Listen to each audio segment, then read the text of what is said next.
Dear students, आप लोग देखिएगा इस क्वेश्चन को। जैसे कि इसके पिछले वीडियो में कुछ प्रॉब्लम आ गई थी, ठीक है।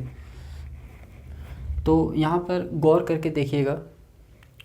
जैसा कि हमने बता रखा था कि sine A is equal to 12/13 दिया हुआ है, तो आपसे बोला जा रहा है कि टेन ए और कोस ए का मान निकालिए। नहीं, तो हमने क्या किया कि ये बी सी एक राइट एंगल ट्रायंगल को ड्रॉ किया, जिसमें से कोण B is equal to 90 degree माना मैंने। तो उसी चीज़ को मैं यहाँ पर लिखा हूँ कि माना ये बी सी एक राइट एंगल ट्रायंगल है, यानी एक समकोण त्रिभुज है, जिसमें से कोण बी इज इक्वल टू समकोण है, यानी 90 डिग्री है।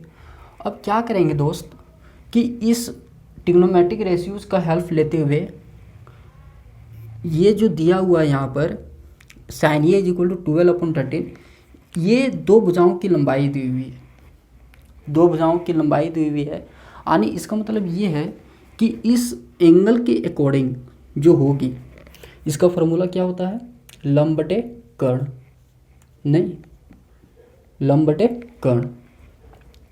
तो इस एंगल के अकॉर्डिंग लंब कौन सा हो जाएगी, BC हो जाएगी। यानी इसका मतलब ये है कि BC इज इक्वल टू क्या दिया हुआ है, 12 सेंटीमीटर, ठीक है, यानी 12 यूनिट।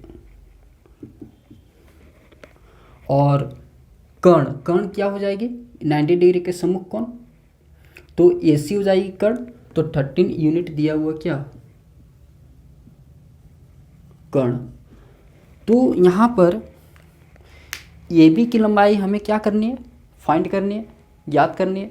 और AB की लंबाई फाइंड करके ये दोनों ट्रिग्नोमेट्रिक रेशियोज का मान हमें बताना है। समझ में आ रही बात। तो देखिएगा AB इज इक्वल टू क्या होगी, यहाँ पर देखिएगा AB इज इक्वल टू, जैसा कि हम लोग जानते हैं कि कर्ण का स्क्वायर जो होती है वो लंब का स्क्वायर होती है प्लस आधार का स्क्वायर होती है। हम यहाँ पर निश्चित नहीं हो रहे हैं कि किस एंगल के अकॉर्डिंग कौन सा लंब होगी और कौन सा आधार होगी, लेकिन इतना तो जानते हैं कि कर्ण का स्क्वायर जो होती है वो लंब का स्क्वायर प्लस आधार का स्क्वायर होती है। नहीं, तो इसी चीज़ को यहाँ पर मैं लिखता हूँ कि चूँकि ये AC का स्क्वायर हमें निकालनी है, किसकी लंबाई, ये B का, ठीक है। तो AC का स्क्वायर इज इक्वल टू ये B का स्क्वायर हो जाएगी प्लस में BC का स्क्वायर। नहीं, ये फार्मूला हमने बताया है पिछले वीडियो में, ठीक है। तो यहाँ पर क्या हो जाएगी, देखिए AC की लंबाई कितनी है, 13 यूनिट है। और ये B की लंबाई हमें क्या करनी है, फाइंड आउट करनी है, प्लस BC की लंबाई कितनी है, 12 यूनिट। 12 ना लिखकर सिर्फ 12 लिखिए। यहाँ से हम लोग ये AB की लंबाई निकाल लेते हैं।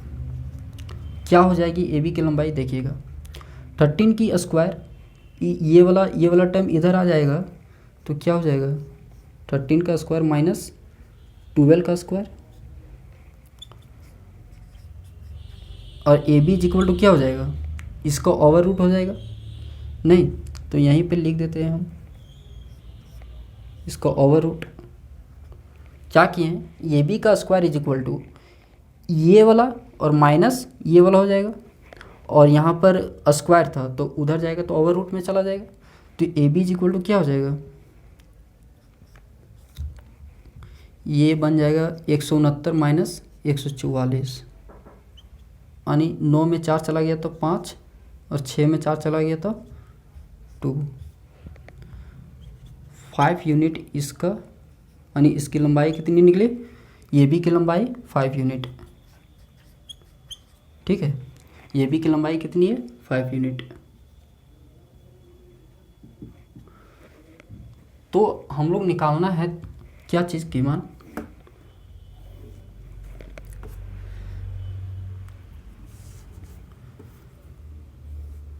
देखिएगा 10A की वैल्यू क्या हो जाएगी,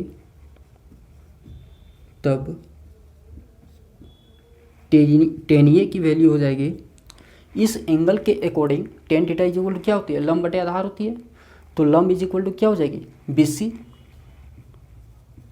और आधार कौन सा हो जाएगी, BC अपॉन ये भी क्या हो जाएगी, आधार, तो इज इक्वल टू क्या हो जाएगी, 12/5।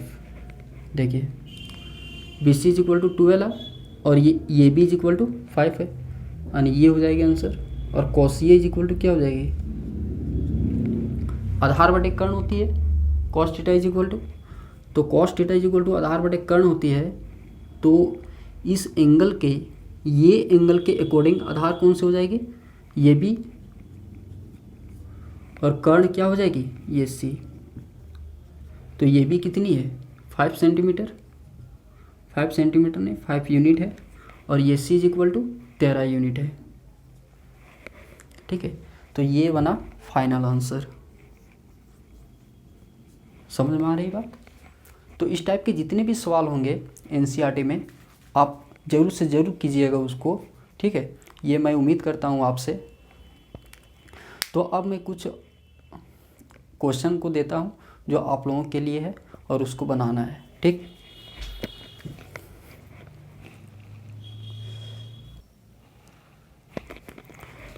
स्टूडेंट्स यहाँ पर देखिएगा क्वेश्चन दिया हुआ है और ये क्वेश्चन जितने भी हैं आप लोगों को सॉल्व करनी है। ठीक है, यहाँ पर दिया हुआ है जैसा कि पहला क्वेश्चन दिया हुआ है कि यदि cos theta is equal to 3/5 है, 3/5 है, तब आपसे पूछा जा रहा है कि sin theta -1/tan theta upon 2tan theta का मान बताइए। बहुत इजी सवाल है। ठीक, जैसा कि मैंने पिछले सवाल को बताया है उसी टाइप का है यहाँ पर। तो एक राइट एंगल ट्रायंगल को ड्रॉ कीजिएगा और ख़ुद से चूज कीजिएगा कि B समकोण है, ये समकोण है, और cos थीटा का हेल्प लेते हुए हम लोग को क्या करना है, इसकी वैल्यू निकालनी है। समझ में आई बात। एक भुजा की लंबाई निकालनी पड़ेगी और वहाँ से आराम से इसकी मान ईजिली निकल पाएगा।